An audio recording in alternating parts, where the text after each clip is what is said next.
I got down on one knee to shut my best friend's grandmother up. That's the whole truth of how it started. 30 seconds later, an entire family was crying, hugging, taking photos, and Maya and I were engaged. Genuinely, on paper, congratulations pouring in engaged, to each other, for a joke neither of us had time to finish before it became real. I didn't correct it that night, neither did she, and 3 weeks later, I found out exactly why she hadn't corrected it either. A reason that had nothing to do with her grandmother, and everything to do with a job offer 3,000 miles away that she hadn't told me about yet. I need to explain who Maya actually was to me before any of this makes sense, because best friend doesn't quite cover 13 years of history. We met freshman year of college, assigned as lab partners in a chemistry class neither of us was any good at, and somehow became inseparable within about a month. Not romantic, genuinely, purely platonic, the kind of friendship where you know someone's coffee order, their family drama, their worst fears, and none of it ever tips into something else. Or at least that's what I told myself for over a decade. There was one exception to that, early on, that I need to be honest about, because it matters later. Sophomore year, at a party, drunk and stupid the way you are at 20, I told Maya I thought I might have feelings for her. She was kind about it. She didn't laugh, didn't make it weird in any lasting way, but she told me, gently, that she valued our friendship too much to risk it on something that might not work, and that she needed us to just be friends, permanently, no ambiguity. I agreed, mostly because the alternative was losing her entirely, and I meant it when I said I could do that. I remember that night in more detail than I've ever admitted to her. We were sitting on the fire escape outside a dorm party, both a little drunk, and I'd said it in the clumsy, half-joking way you say things when you want deniability if it goes badly. She'd gone quiet for a long moment, looking out at the parking lot below, before she gave me her answer. I remember she cried a little, actually, which confused me at the time.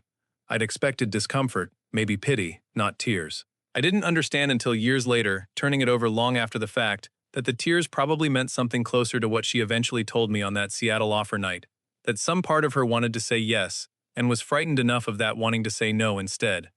And for the most part, over the following 11 years, I did move past it. I dated other people, she dated other people, we stayed each other's first call for good news and bad news, and the sophomore year confession became a distant, slightly embarrassing memory neither of us brought up. By the time this story actually starts, we were both 32, both perpetually single in that specific way people get when they're busy and a little too comfortable being alone, and both, without ever discussing it directly, functioning as something close to each other's actual life partner in every way except the romantic one. We had a standing Sunday dinner. We were each other's emergency contacts. When my father was in the hospital 2 years earlier, Maya was the person who sat with me in that waiting room for 6 hours straight, longer than any actual family member managed to stay. So when I say best friend, I need you to understand, I mean something closer to the architecture of my entire life, not just a person I got lunch with occasionally. The night this all started was Maya's grandmother's 80th birthday party, a big, loud, multi-generational family event at a rented hall. The kind of party where 3 different aunts corner you separately to ask the exact same question. Grandma Rose was, by every account, a force of nature, sharp, funny, and utterly relentless on the subject of Maya's love life. She'd been asking, loudly and often, for years, when Maya was finally gonna bring a nice man around and give an old woman something to look forward to before she's gone. Maya had spent that entire party fielding variations of the same question, growing visibly more exhausted with each round, until Grandma Rose cornered both of us together near the dessert table, and things escalated fast. I'd witnessed Grandma Rose's campaign firsthand for years. At every family event I'd tagged along to as Maya's +1, her designated best friend chaperone through countless weddings, birthdays, and holidays. She'd always liked me, genuinely, in the specific way an older relative likes someone she's decided is trustworthy. She'd pull me aside sometimes and ask, only half joking, why I hadn't locked things down with Maya yet, and I'd always deflected the same way Maya did, laughing it off, changing the subject, both of us performing the same practice dismissal for over a decade, without either of us examining too closely why it required quite so much practice dismissal to begin with. You two, Grandma Rose said, looking back and forth between us with the specific, dangerous glint of an 80-year-old woman who has decided she has nothing left to lose by saying exactly what she thinks. 13 years, best friends, and neither of you has figured out you're perfect for each other? What are you waiting for? Grandma, Maya said, laughing, clearly trying to diffuse it the way she'd been diffusing similar comments all night. "We're just friends. You know that." "I know no such thing," Grandma Rose said. "I know two people who've spent 13 years acting exactly like a married couple without the wedding. I'm 80 years old today. I don't have time for you two to figure this out at your own pace anymore. Someone needs to just propose already." I want to be clear that what happened next was, genuinely, meant as nothing more than a bit, the kind of thing you do at a party to get an insistent grandmother to move on to a different topic. Exactly the kind of theater Maya and I had performed together 100 times before over the years, at other family events, for other overbearing relatives. I grabbed a ring pop off the dessert table, leftover party favor, bright blue, absurd, and dropped to one knee in front of Maya, right there by the dessert table, and said, with as much mock solemnity as I could manage, "Maya, will you do me the incredible honor of never letting your grandmother bother us about this again?" I expected her to laugh. I expected the joke to land, Grandma Rose to roll her eyes and finally move on to hassling one of her other grandchildren, and for the two of us to go back to our dessert plates within about 10 seconds. Instead, Maya looked down at me, something flickering across her face I didn't have time to fully read, and said, "Yes." Not yes, obviously, haha, very funny. Just, yes, clear, unhesitating, loud enough that half the dessert table heard it. I want to walk you through exactly what happened in the next 30 seconds, because it happened too fast for either of us to stop it, and I've replayed it more times than I can count, trying to understand my own instincts in the moment. Grandma Rose let out a sound somewhere between a gasp and a sob, and immediately started crying, real tears, grabbing both of our hands and pulling us into a hug so fast I barely had time to process it. Within seconds, 3 aunts had turned around, someone had shouted, "They're engaged," across the entire hall, and before either Maya or I could open our mouths to clarify, we were surrounded, genuinely surrounded, by a swarm of relatives hugging us, photographing us, already asking about dates and venues, Grandma Rose sobbing happily into my shoulder about finally getting to see this before she was gone. I remember, in the middle of that chaos, catching a glimpse of Maya's mother across the room, hand pressed to her mouth, already crying too, and I remember thinking, with a kind of detached, panicked clarity, that this had gone from a small private joke to something that now had an entire family's genuine emotional investment attached to it, within the span of about 15 seconds. There was no clean off-ramp anymore. Any correction now wasn't just going to disappoint Grandma Rose, it was going to feel, to an entire room of people who'd just watched what they believed was the happiest moment of the night, like we'd played a cruel trick on all of them. I looked at Maya over Grandma Rose's shoulder, a silent, panicked question passing between us. "Do we stop this right now?" And I watched her face do something complicated, something I couldn't fully read in the chaos of the moment, before she gave me the smallest, almost imperceptible shake of her head. "Not yet. Don't correct it yet." So I didn't. We spent the rest of that party as an engaged couple, accepting congratulations, watching Grandma Rose glow with a kind of joy I hadn't seen from her in years, both of us exchanging occasional panicked glances that we couldn't fully act on, with an entire family watching. It wasn't until we were in my car afterward, both of us silent for the first few minutes of the drive, that either of us said anything about it directly. "We need to call everyone and explain," I said finally, "before this gets any further out of hand." Maya was quiet for a long moment, staring out the window. "Can we not, tonight?" she said. "I know we need to eventually.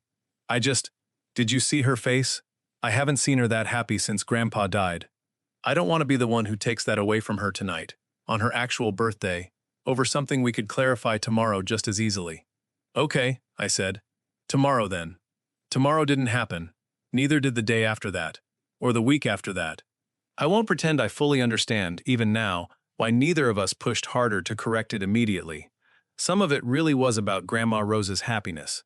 I think some of it, if I'm honest, was also both of us quietly, separately, not entirely sure we wanted to correct it at all. The lie, if that's even the right word for it anymore, kept growing in the weeks that followed, mostly because neither of us found a clean moment to stop it. And partly, I think, because some part of both of us didn't actually want to. Maya's mother called within 2 days, already asking about venues. An aunt started a family group chat specifically for wedding planning that neither of us had the heart to shut down. Grandma Rose, according to Maya, had started telling literally everyone at her assisted living facility about her granddaughter's engagement, showing off a photo from the dessert table on her phone to anyone who'd look.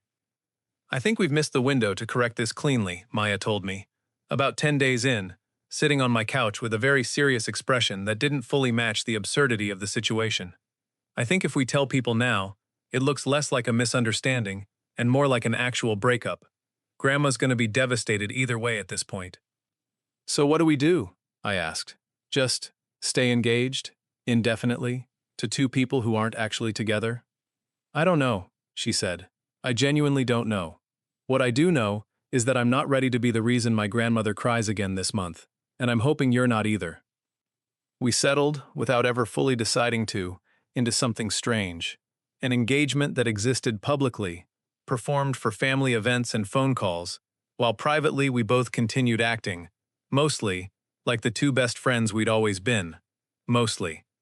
There was a specific dinner, about 2 weeks in, at Maya's parents' house, where her father pulled me aside after the meal, ostensibly to talk about the wedding, and instead spent 20 minutes telling me, with real emotion, how relieved he was that Maya had finally found someone who actually knew her, someone he didn't have to worry about the way he'd worried about a couple of her previous boyfriends. I remember standing in that kitchen, nodding along, accepting congratulations for a relationship that technically didn't exist yet, and feeling something complicated twist in my chest. Not guilt exactly, but something adjacent to it. A growing awareness that I very much wanted every word he was saying to eventually become true. Because here's the thing I need to be honest about. The performance started bleeding into something real almost immediately. In small ways neither of us commented on directly. We started holding hands more, at family things, initially just for the performance, and then, gradually, in moments that had nothing to do with an audience at all.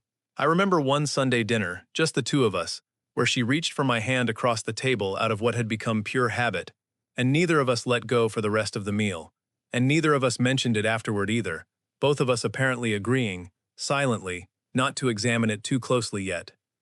She started staying later after our usual Sunday dinners, neither of us quite ready to end the evening.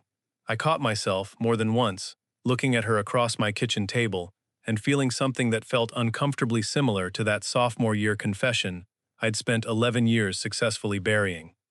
I didn't say anything. I'd learned that lesson once already, over a decade earlier, and I wasn't eager to relearn it and lose her over it a second time. About 3 weeks into the accidental engagement, I found out something Maya hadn't told me, and it changed everything about how urgently this needed to be resolved. I found out by accident, honestly. I was at her apartment, and her laptop was open on the counter to an email she hadn't closed. A formal offer letter for a senior position at a firm in Seattle. Full relocation package, start date 8 weeks out. I hadn't meant to read it, but the subject line alone told me enough before I could look away. I sat with that information for almost an hour before I said anything, trying to figure out how to bring it up without making it sound like I'd been snooping, running through several opening lines in my head, none of which felt right. Eventually, I just decided honesty was simpler than strategy, the same lesson I'd apparently need to relearn several more times before this whole situation resolved itself. I confronted her about it that night, and I watched her face go through several stages of guilt before she finally sat down and told me the truth. I got the offer about 6 weeks ago, she said. Before Grandma's party, actually. I've been sitting on it, trying to figure out what I actually wanted, because it's an incredible opportunity, genuinely the kind of role I've been working toward for years, but it also means leaving everything here, leaving you. And I hadn't told anyone yet, including you, because saying it out loud felt like making it real before I was ready to. 6 weeks, I repeated. So you already had this offer sitting in your inbox the night we got engaged by accident. Yes, she said, wincing slightly at how that sounded laid out so plainly. So the whole time we've been doing this fake engagement thing, I said, you've been sitting on a job offer that would move you across the country. Yes, she said, and I know how that sounds. I know it sounds like I let this ridiculous situation drag on, partly because some part of me was using it to avoid having to make an actual decision about Seattle. Was that part of it? I asked, needing to know. She was quiet for a long moment. Honestly? Maybe. I think some part of me has been terrified that if I take this job, I lose you. Not dramatically, not on purpose, just slowly. The way people lose touch across 3,000 miles. The way our Sunday dinners become monthly phone calls, become occasional texts, become nothing at all. And I think some other part of me has been quietly, stupidly grateful for an excuse to keep pretending we're something we haven't actually let ourselves become, because pretending felt safer than actually asking whether you'd want to stop pretending too. I sat with that for a long moment, feeling something crack open in my chest that I'd kept carefully sealed for 11 years. "I need to tell you something," I said. "Something I told you once before, a long time ago, that you asked me to never bring up again, and I've respected that for 11 years. But I don't think I can keep respecting it if you're about to move 3,000 miles away over a decision that might have gone differently if I'd just been honest with you sooner." She looked at me, already understanding what was coming. "I never stopped," I said. "Not really. I got good at burying it, good enough that most days I actually believed I had. But watching you say yes to that ring pop at your grandmother's party, even as a joke, even for 30 seconds before it spiraled, was the best 30 seconds I've had in years, and I've spent the 3 weeks since then unable to stop thinking about why that is." Maya didn't say anything for what felt like a very long time. I watched her processing something complicated, and I braced myself, the same way I had 11 years earlier, for the gentle, kind rejection I remembered so specifically I could still recite it word for word. "11 years ago," she finally said, "I told you I valued our friendship too much to risk it. I want you to know that wasn't a lie. I meant it completely, at the time. What I didn't tell you, because I didn't fully understand it myself yet at 20, was that some part of the reason I said no wasn't really about the friendship at all. It was that I was scared, genuinely, deeply scared, in a way I didn't have the language for yet, of how much it would hurt if we tried and it didn't work, because even at 20, some part of me already understood you were the most important person in my life, and I was too young and too frightened to risk that on something that could break. I've spent a lot of years wondering if I imagined that fear," I said, "whether I was just reading too much into a kind rejection, projecting hope onto something that was actually just as simple as it sounded at the time." "You weren't imagining it," she said. "I promise you weren't. I've thought about that fire escape more times than I've ever told you. I used to wonder, some nights, what would have happened if I'd just said yes instead, whether we'd have crashed and burned within a year the way 20-year-olds usually do, or whether we might have actually figured it out together, the way it feels like we might be figuring it out now." "And now?" I asked. "Now I'm 32, and I have a job offer that's forcing me to actually look at what I'm scared of, instead of continuing to avoid it indefinitely," she said. "And I think the accidental engagement thing wasn't really an accident, if I'm honest. I think some part of me said yes to that ring pop because some part of me has been waiting 11 years for a low-stakes enough moment to finally say it without having to actually risk anything directly. I gotta say yes to you without having to be brave enough to say it on purpose." "Are you being brave enough now?" I asked. She reached across the table and took my hand, the same gesture we'd performed a dozen times over the past 3 weeks for an audience of relatives, except this time, there was no audience at all. "I'm trying to be," she said. "I don't know what happens with Seattle yet. I don't know if this is something we can actually build, or if 11 years of friendship makes something like this more complicated than either of us can navigate cleanly. But I know I don't want to find out by turning down this conversation the way I turned down the one 11 years ago. I want to actually try, this time, even though it terrifies me more than any job offer ever could." I won't pretend the Seattle question resolved itself neatly, because it didn't. We spent the following 2 weeks having the hardest conversations of our 13-year friendship, working through what it would actually mean to try building something real between us, while a major relocation decision hung over both our heads. We considered every version: her turning down Seattle to stay, me relocating with her, uprooting a career I'd spent a decade building, to follow a relationship that was, by any measure, only a few weeks old in its current, real form, regardless of the 13 years underneath it. Long distance, testing whether something this new could survive that kind of strain before it had even had the chance to establish itself properly. I called my older brother during that stretch, mostly because I needed someone outside the situation to help me think it through. He'd been married for almost a decade and had gone through his own long-distance stretch early in his relationship with his wife, so I figured he'd have something useful to say. "Everyone's going to tell you distance kills relationships," he said. "It's the thing people say, but I've watched plenty of relationships die in the same zip code too. Distance doesn't kill anything on its own. What kills things is when one or both people stop actually choosing each other on purpose, every day, because the day-to-day mechanics get hard. If you two actually do that, actually keep choosing each other, deliberately, not just by default because you're used to being close, the miles are just logistics, annoying logistics, not a death sentence." "That's easy to say," I told him. "It's easy to say and hard to do," he agreed.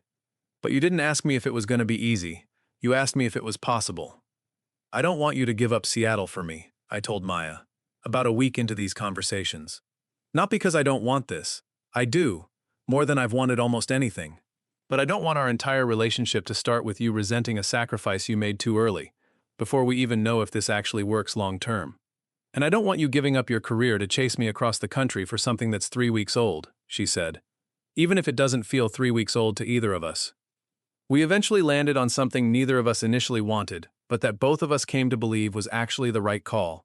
She took the Seattle position, and we committed to genuinely trying long distance for a defined period, with an actual plan, rather than a vague hope, for how we'd reevaluate and potentially close the distance within the following year. It wasn't the fairy tale version, I want to be honest about that. There was no dramatic gesture where I showed up at the airport and asked her to stay. No moment where she turned down the dream job for love in some sweeping cinematic way. We made a practical, adult decision to both keep the things that mattered to us, her career, my career, and, we hoped, each other. And to trust that a relationship built on 13 years of genuine foundation could survive some distance while we figured the rest out. The months that followed were genuinely hard, in ways I hadn't fully anticipated, even having braced myself for it. There were weeks where the time zone difference meant we barely overlapped awake hours, where a bad day for either of us had to wait until a scheduled call instead of getting resolved in person the way we'd both grown used to for 13 years.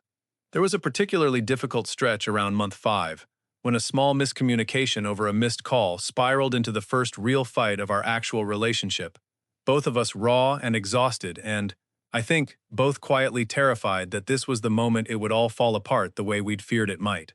We got through it. A long, honest phone call at 1 in the morning. Both of us finally saying out loud how scared we'd each been of exactly this kind of moment. But I don't want to pretend it was seamless. It wasn't. It was hard, the way anything worth building usually is. I remember one visit in particular, around month 6, that ended up mattering more than most. I'd flown out for a long weekend, and on the last night, sitting on her tiny apartment balcony overlooking a street I was slowly starting to recognize, she turned to me and said, quietly, I keep waiting for this to start feeling like a countdown to the end, instead of just, our life temporarily spread across 2 cities. I don't know when that shift happens, or if it's supposed to happen at all. I think it happens whenever we stop treating the distance like the main story, I said, and start treating it like a detail in a much longer one.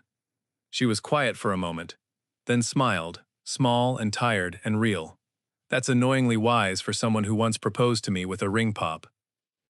I contain multitudes, I said, and she laughed, actually laughed, the first unguarded laugh I'd heard from her in that entire visit, and something about hearing it made the whole trip, the whole distance, the whole uncertain shape of what we were building feel, for the first time in weeks, entirely worth it. I want to tell you about the actual proposal now, the real one, not the ring pop accident that started all of this, because it happened almost a year later, and it mattered to me that this one be entirely, deliberately on purpose. Maya had been in Seattle for 11 months. We'd made the long distance work better than either of us expected, with enough visits back and forth, enough late-night calls, enough deliberate effort from both of us, that by month 8 we'd started seriously discussing closing the distance for good.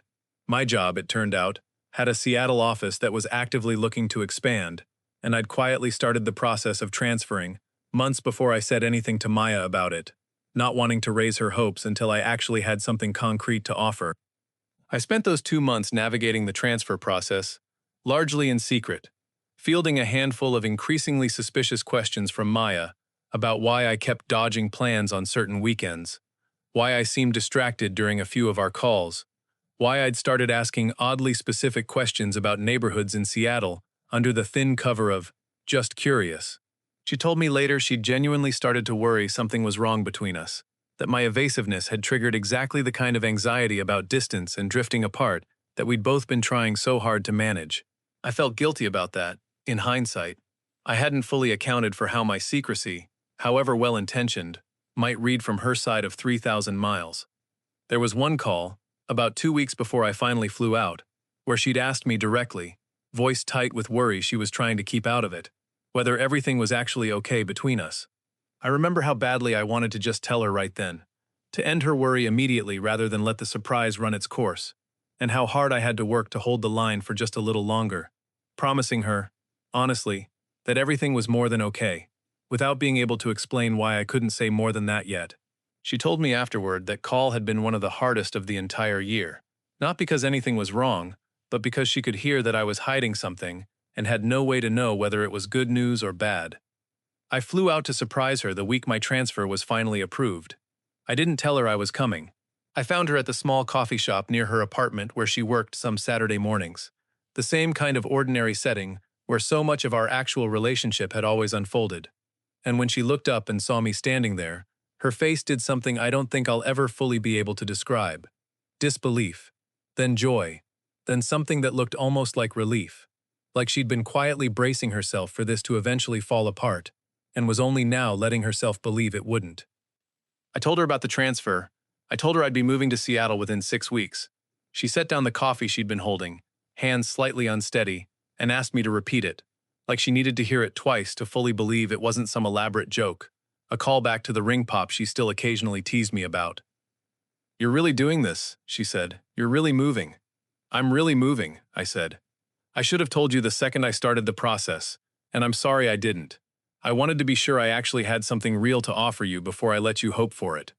And then, because the moment felt right in a way I couldn't have planned or scripted, I got down on one knee, a real ring this time, nothing from a dessert table, and asked her, properly, deliberately, with 11 years and one accidental engagement behind us, if she'd actually marry me.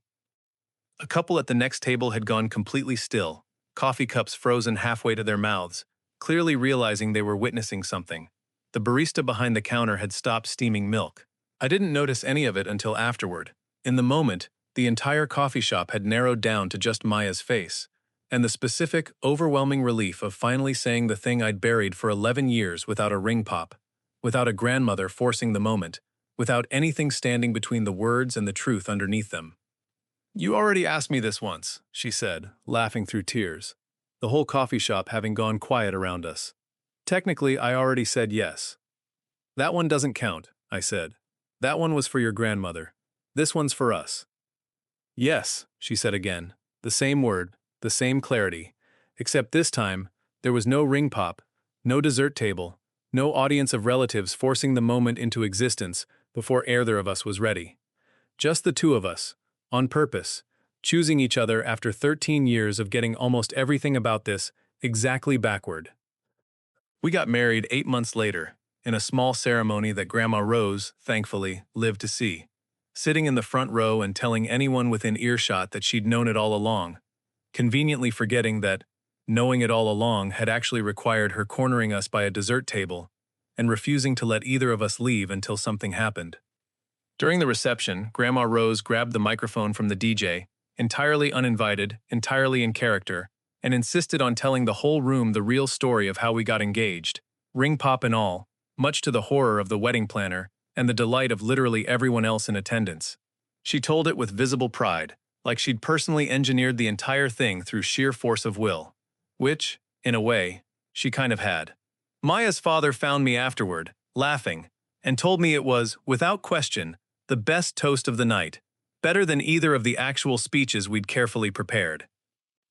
I think about that ring pop often, how something that started as a bit, a piece of party theater meant to buy us 30 seconds of peace from an insistent grandmother, ended up being the accidental key that unlocked 11 years of something neither of us had been brave enough to say out loud on purpose.